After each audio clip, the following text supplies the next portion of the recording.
Io had always been a curious girl, but she wasn't foolish. When her grandmother warned her never to look under the bed, she listened, at least at first.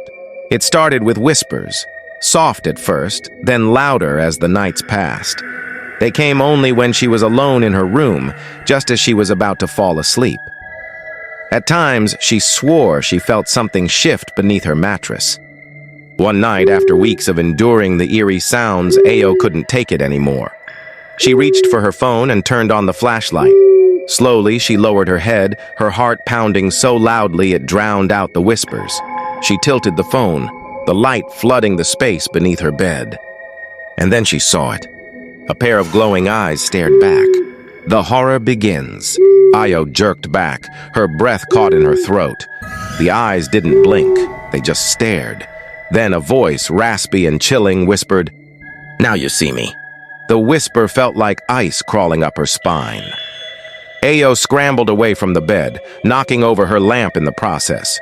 She ran straight to her grandmother's room, panting, her skin clammy with sweat. "Grandma, there's someone under my bed," she gasped. Her grandmother, usually calm, shot up from her chair with terror in her eyes. She grabbed Io by the wrist. "Did you look at it?" Io hesitated, then nodded. Her grandmother cursed under her breath. "We have to leave, now!" The escape, or so she thought. They rushed out of the house into the cold night air. The moon was full, casting long shadows across the dusty road. "Grandma, what is happening?" Ao asked, her voice barely above a whisper. Her grandmother didn't answer immediately. She walked briskly, gripping Io's hand so tightly it hurt.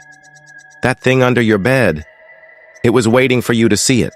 Io felt her stomach tighten. "What do you mean?" Her grandmother stopped walking. She turned Io to face her, her face lined with fear. "It's your reflection, but not yours. It lives beneath, in the space between this world and the next. And now that you've seen it, it can take your place." Ao's blood turned to ice. They reached the home of the village seer, an old man with deep-set eyes and a voice like dried leaves. He performed a ritual, chanting words Io didn't understand. A small mirror was placed before her, and she was told to look into it.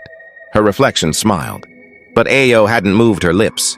Before she could react, she felt something cold crawl up her legs, like invisible hands gripping her ankles. She screamed, but no sound came out. The world around her blurred. She saw her grandmother's horrified face, her hands reaching for her. Then darkness. When Ao opened her eyes, she was back in her bedroom, lying on her bed. Sunlight streamed through the window. Had it all been a dream?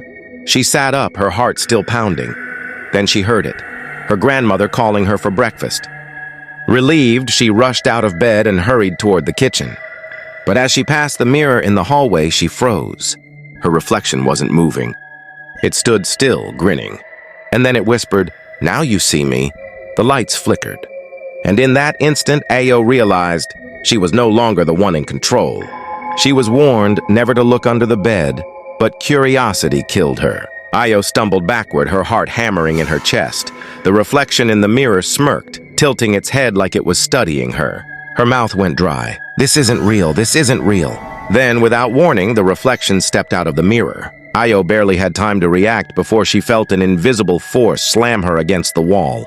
Her own voice, but twisted and wrong, echoed in her ears. "You're in my world now." Darkness swallowed her whole. When she opened her eyes, she was no longer in her home. She was in a warped version of it, a twisted, lifeless copy. The air smelled of decay, and everything was covered in a faint gray mist. She turned and gasped. There was no mirror, no way back. Ao's pulse pounded in her ears. If she didn't fight back now, she would be trapped here forever, while her reflection lived in the real world, as her. Then she heard her grandmother's voice, faint, distant. "Io, listen to me." She turned frantically. "Grandma!" There in the mist stood a shadowy version of her grandmother, whispering through the veil. "You are stronger than it," the voice said. "It feeds on fear. Take back control. Remember who you are." Io clenched her fists. The reflection had tricked her. It wanted her to feel helpless. But she wasn't helpless. She closed her eyes and focused. This world isn't real. It's an illusion. When she opened them, she saw the mirror again, but instead of her reflection, it was her real self, trapped behind the glass. And behind her, the fake Ayo was watching, laughing. "You can't escape," it whispered. "You belong here now." Ayo took a deep breath. No, not today. With all her strength, she ran toward the mirror and threw herself at it. The glass shattered into 1,000 pieces. A cold wind rushed through her body. The world spun, colors shifting, warping. And then she woke up. She was back in her room, but her body felt different, heavier. Had she won? Then she saw it, her reflection in the wardrobe mirror still grinning. The fake Ayo lunged, but this time Ayo was ready. She grabbed a piece of the broken mirror from her bedside table and held it up. The reflection hesitated. "You don't belong here," Ayo said firmly. "I do." The fake Ayo screamed as the light from the mirror engulfed it, pulling it back into the glass, trapping it once and for all. The mirror cracked, sealing the reflection inside. Ayo gasped, her body trembling. It was over. Ayo's grandmother burst into the room. "Ayo, did you—" Ayo turned and hugged her tightly. "It's gone, Grandma." Her grandmother let out a breath of relief. "I told you not to look." "I know," Ayo said, pulling away, but I had to."